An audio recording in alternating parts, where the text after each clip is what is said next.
Hey guys, Doug here, KansasRebuilders.com. This is a video on hanging drywall. I'm going to try to go real fast so you can re-watch it if you miss anything. But as always, let's start with the basics. Pencil, safety goggles, we got a tape measure, we got a razor knife. We're also already prepared with our drill. We have a hammer, we have our pry bar, and a caulking gun. If you're doing it Doug's way, you're going to glue it. We glue everything. We'll talk about that more. Huge time savers. It's going to be this T-square, drywall T-square, shaped like a T. Real easy to remember. And other thing I want you to get is a keyhole saw. We are working from a ladder, so we're prepared for that. But I want to talk to you about this lift. If you go to several other websites, talk about supporting the product on the ceiling. They talk to you about taking a 2x4, nailing one flat on top. You can do that. Problem is, it's almost impossible to get a good outcome to do that by yourself without breaking the product or breaking your neck. So any tool rental store, they all rent this lift.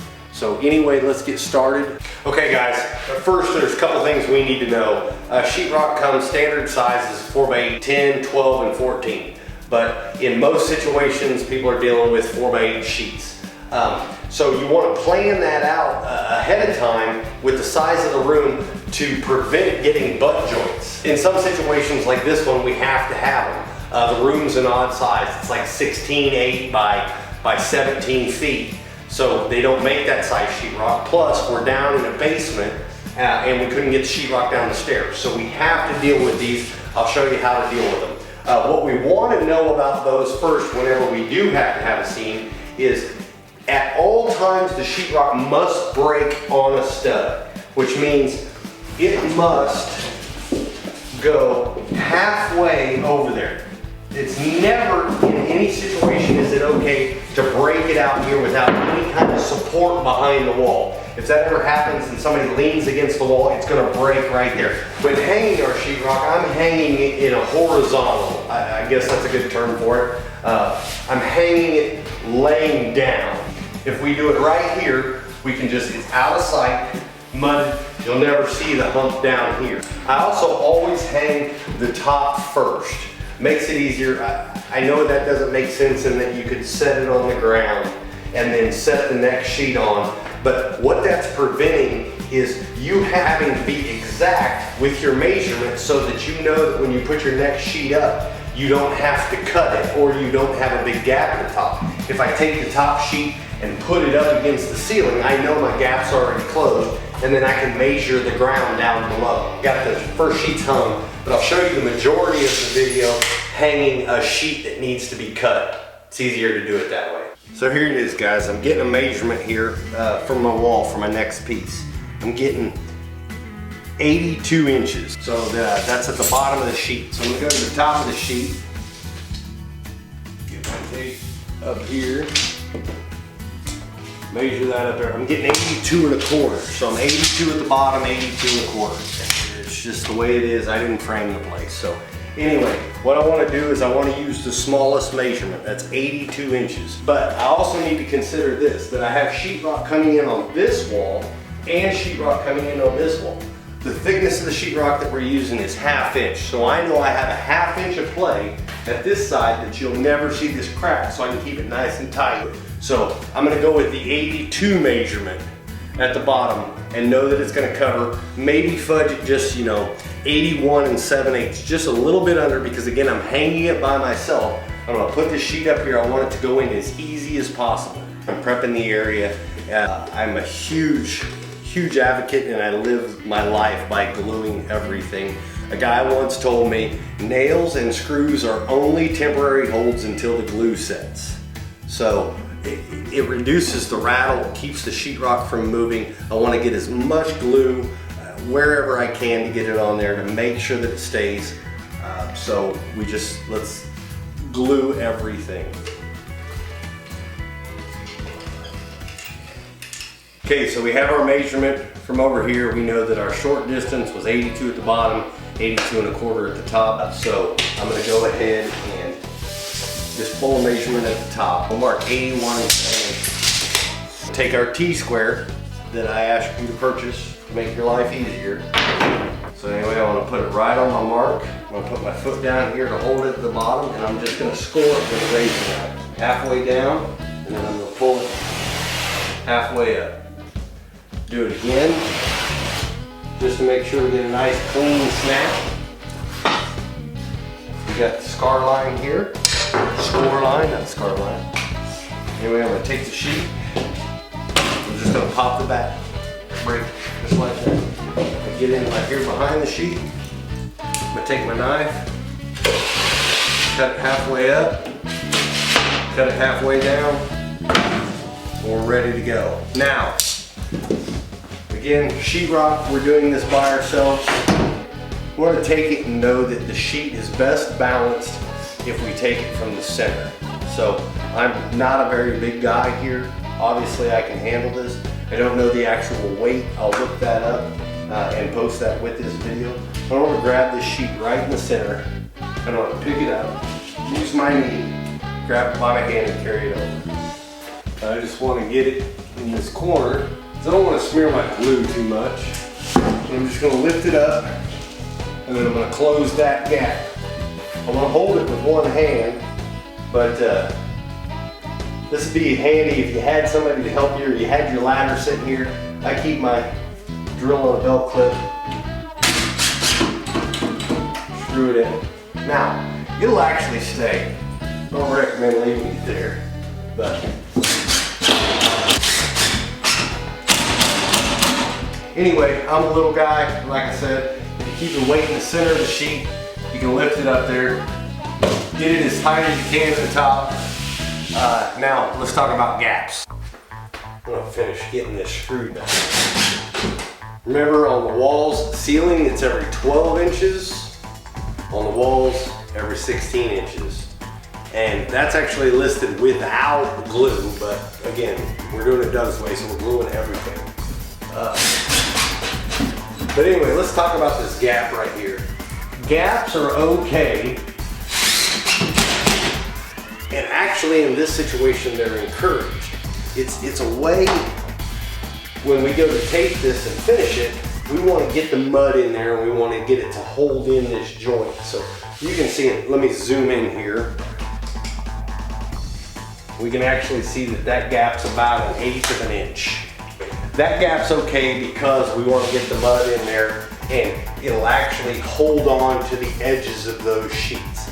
Anything more than 1/8 of an inch is too much. We don't want to have big, massive gaps that we have to fill in with our mud later. Some sheetrock guys will tell you to go back through with your knife if it's too tight and cut the edges to bevel them so that they can squeeze mud in there behind the tape. Now I don't know how well you can see on this particular product, but we have these little X's. I don't know if you can see those everywhere on the sheetrock. That's to give you a reference point so that when you screw this screw in, you know that you screwed that screw into the stud that far from that X, so you can guess that same distance from that X, and you have 1.5 inches to play with, so you can get that. But let me talk to you about setting the screw. Okay, when setting a screw here, I'm going to show you this angle. I know that I'm this distance from there, so I'm going to go ahead and set that in there. Now if you look, it just starts dimpling the paper right here. That's perfect, just below the paper line, but you can see that it still held the paper in place. If I drive it too far, well, that just broke the paper. The paper is what holds the sheetrock on the wall. So actually that's bad. So no need to pull that screw out. I just did that for an example, but I want to show you again that we don't want to break the paper.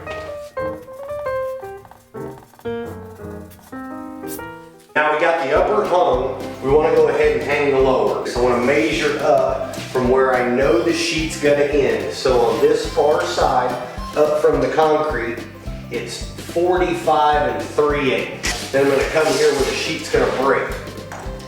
And this measures 45 1/16. So see, our concrete in this basement is not actually level. And you'll notice, I'll show you a picture here of the concrete actually having humps in it. So we want to, again, like we did on the wall, take the shortest measurement And I'm directly on concrete. You know, concrete sweats and it attracts moisture. I don't want my drywall to be directly on the floor. So I want to cut it a 1/4 inch short. But remember, we're having beige trim or whatever you're putting around the outside of the room is going to cover any gap that we have at the bottom. We'll notice we have an outlet that we're going to have to cut for. And we also have a light switch in this wall. Now I'm going to go ahead and we'll cut this. Okay, so I got the sheet cut at 44 3/4, which was a 1/4 inch short. You can see it sitting directly on the ground, and I have this gap. I'm gonna go ahead and measure from this next sheet, because we know these two are gonna be tight, buttoned together. So we have 29 3/8 to the top, and 33 1/8 to the bottom. So 29 3/8 to the top, 33 3/16. We want to keep those holes as tight as possible because we don't have to come back when we're finishing the sheetrock and mud around it. So we do want to keep it tight. And then we know that we're pulling from this direction is where this sheet breaks on 8 foot. So we're going to say that this is 32 3/4 and 35 1/4. 32 3/4, 5 1/4. So I've got those measurements. I got my down measurements from this sheet, and I got my over measurements. So let me get my square. We're gonna mark those. And then we know the side of the sheet is still square. This is where the jab knife comes in handy. So using our jab knife, what I want to do is make sure there's nothing that I can stab behind the sheet. Make sure all the electrical lines, everything's out of the way. I take this knife, and if this was straight on, I actually want to bevel this cut. So I'm going to tip it back so that the back of the outlet is a larger size than the front. So if I'm going to put it into the side here, I want to turn it, and I'm just going to kind of wiggle it in there. It's nice and sharp, be very careful. So now I want to take it, tip it this direction, and still stay on the line.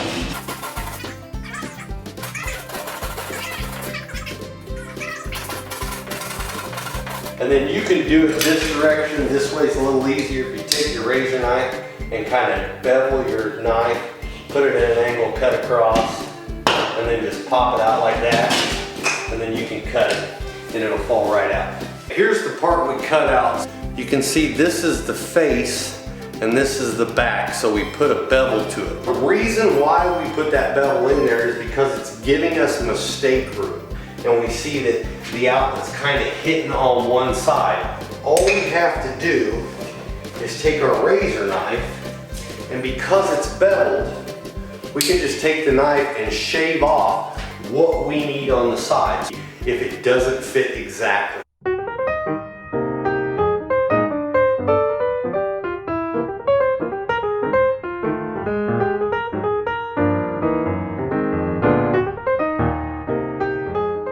We got the outlet cut, we got the light switch cut out, we got them, we know they fit, but we still got this gap. Well, this is where the pry bar comes in handy. You see how it has this little curve to it? Now I'm going to zoom in. Okay, so we're going to take it, we're going to press down with our foot here, hold it, put the screw on,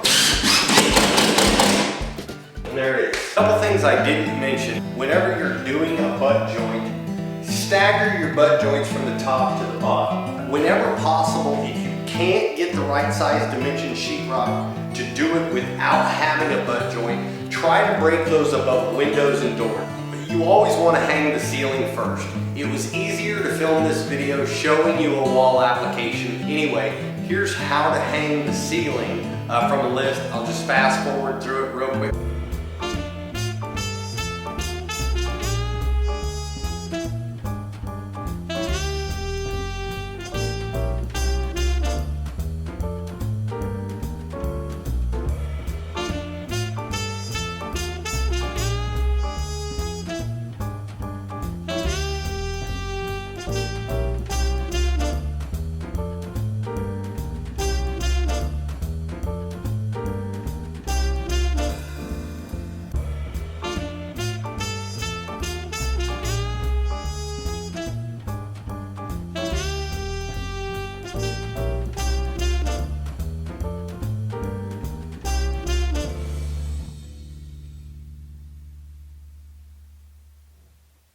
I'll show you an easy way to use up all your scrap, but of course we need to glue it first.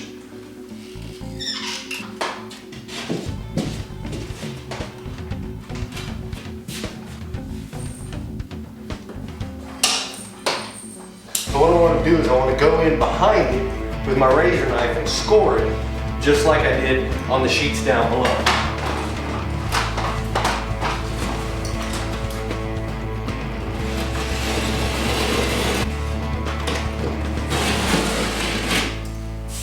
Okay, so I got it scored on the back side. Now let me position my ladder here. Take this, and just like I did below, it'll break. So I know I scored it right along the top of this sheetrock line here, so now I can take my knife, score it that direction, comes loose, got a nice straight edge. Take it right over here.